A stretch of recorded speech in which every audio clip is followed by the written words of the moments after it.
Hey, wow, 2017 was a good year for my art in my opinion. I finished a total of 32 digital art pieces with some works in progress on the side. The first piece of 2017 I actually included in my 2016 art recap because I simply loved it so much, so I won't be including it in this video. The second piece this year and the first shown in this video is Winter, a companion piece to the autumn drawing that is mentioned above. I liked winter less than I liked autumn, and I will admit that the winter piece is not that great. I wasn't as motivated, and I was just rehashing the autumn piece. Drawing number 3 is Sea Jasper. That one is a fusion of my friends Jim Sona's Moonstone, Sunstone, and Green Beryl. I was actually hanging with them when I thought of drawing their fusion. This was also actually the first fusion drawing where I didn't draw the whole body. Drawing number 4 is actually a drawing of Rainbow Quartz from the show Steven Universe, and I dislike this piece very much. The face is badly colored and drawn. The hair is okay, but the body is horrible. Drawing number 5 is the first digital occurrence of my OC Na, and as you will see later on, her design changes a fair amount. Na at first was a nameless lady that I would occasionally draw just for fun. She's always had horns though, that has been a staple in her design. Eventually, at my sister's encouraging, I gave her a little backstory that is further developed alongside some of my other OCs. My sister was also the one to give her the name Na. It's Elvish for ancient. Drawing number 6 is a drawing of Opal, again from Steven Universe. Nothing much to say, I simply love Opal. Drawing number 7 is Sarah the Orange Pearl Princess from the anime Mermaid Melody. Mermaid Melody was my childhood anime, and I still love the show despite how silly it is. This drawing of Sarah is part of a series that tries to make the mermaids from Melody more culturally like the ocean they come from, taking into account that the land around each ocean influenced the hypothetical mermaid culture. This idea was a brainchild of my friend Ala LeBlue and mine. Sarah is the princess from the Indian Ocean, and her main influence for this picture was India. At first, in the series, I wanted the fish part to be a fish found in that specific ocean. For Sarah, her fish was a banded pipefish, which is actually this cute little fish. Drawing number 8 is Noelle, again from Mermaid Melody. She is the Indigo, Japanese Indigo, princess of the Arctic Ocean and takes inspiration from Russian culture, but not a lot. I took a break from the Mermaid Melody series to draw Garnet from Steven Universe. I had fun with this one, and I like it still a lot. After Garnet, I drew Allura from Voltron. The title of this piece is Crown of Stars, a silly thing that I came up with and based the drawing around. The planets in the background are representative of the Paladins. Drawing number 11 is a redraw of one of my friends Jim Sona's Sunstone. I always thought it would be funny that Sunstone could control water, so that's what the water in the drawing is for. Drawing number 12 was supposed to be part of a series, but I never finished it. The title is Rose Hair. The second one of the series, where I stopped drawing it, is titled Rose Temples. Drawing number 14 is Rhodonite from the Off Colors episode from Steven Universe. Rhodonite was by far my favorite from the Off Colors. Drawing number 15 is Alexandrite, again from Steven Universe. I love Alexandrite and have drawn her a couple times before. I have trouble coloring hands, and that was a weakness that really showed in this piece. Drawing number 16 is Pearl, again from Steven Universe. Though I loved my Alexandrite piece, I didn't really like this one. The coloring is iffy, especially with her face and hair. Drawing 17 is the first digital appearance of my OC Doru. As cliche as this sounds, the idea for Doru and my companion OC Soren came to me in a dream, though in the dream they were not as fleshed out characters. I spent my subsequent day finding names for them. Doru is Romanian for longing. They are both born vampires, and Doru's flower is an anemone. Doru hangs around in Soren's castle without much to do, though. Every now and then, chains appear and chain down Doru for a night. It's because of some war Doru participated in, where some crimes were committed. Soren takes care of Doru when he can. Drawing number 18 is the start of the redrawn Mermaid Melody series. I started again with Sarah because I'm biased. Drawing 19 is a continuation with the series, but this time with Coco the Yellow Pearl Princess. Coco was the princess of the South Pacific, and I pulled inspiration from the Australia-New Zealand area.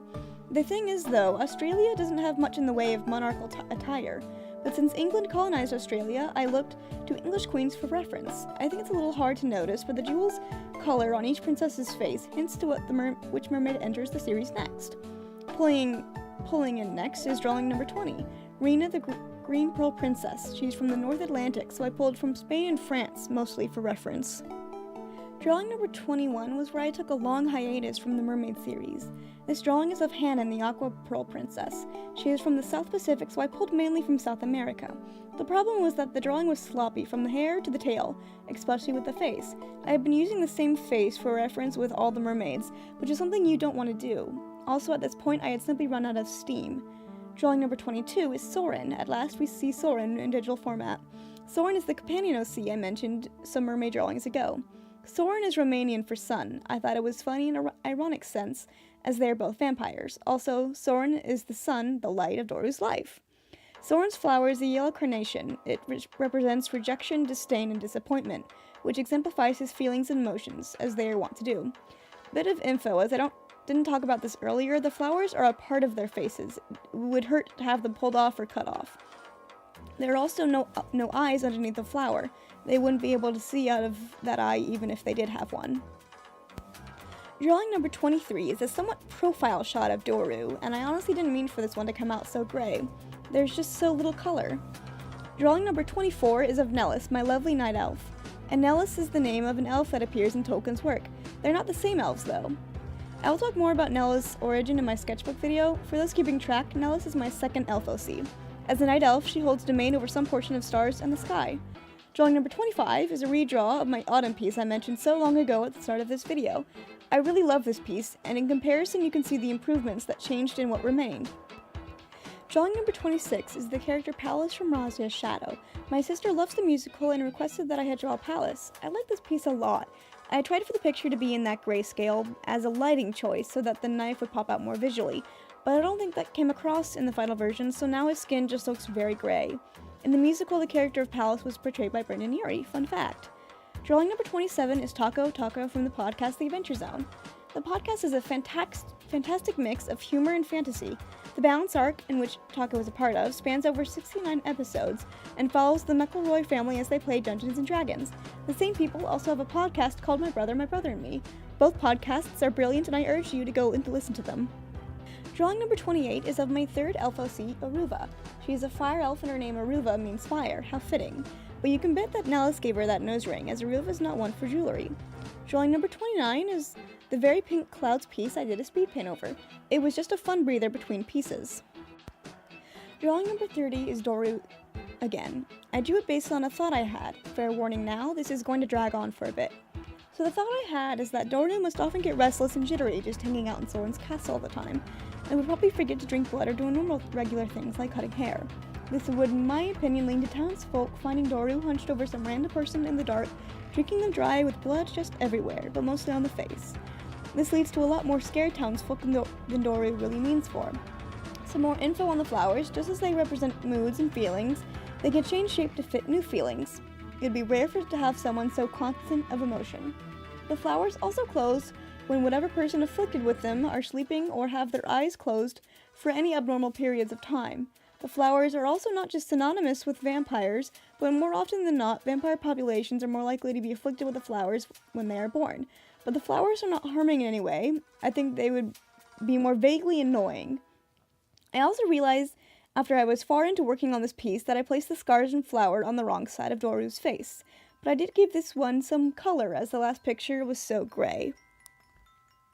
Drawing number 31 is my finalized concept for Na. She finally resurfaces from the bottom of my art. So I decided that Na is an earth elf. Earth elves have their symbols on their chest compared to the usual face symbols. All elves are creatures of magic and are naturally pretty much impervious to magic used against them, so anybody that can affect an elf is regarded with power, and some shifty demons decided they wanted to test their control on an elf. Earth elves are generally loathsome elves compared to others, though Na is friends with the power couple Aruva and Nellis, so some shifty demons TM decided Na would be a good test to use, as she usually tends to Earth nowhere near others. The shifty demons TM were able to control Na with their magic and left her as an example to others by leaving her as a sort of puppet queen. In between Na and the next piece I did a painting for fun, as one of my sisters gave me a lot of canvases. The painting is of a galaxy nymph. Drawing number 32 is my return to the Mermaid Melody series, this time with a remake of Noelle, the Japanese indigo mermaid princess. I mostly pulled from Russia for inspiration again, but I did it more heavily in my opinion. I used a different face for reference, and broke out of the same face syndrome I had problems with in the series. And I think that wraps it up for 2017.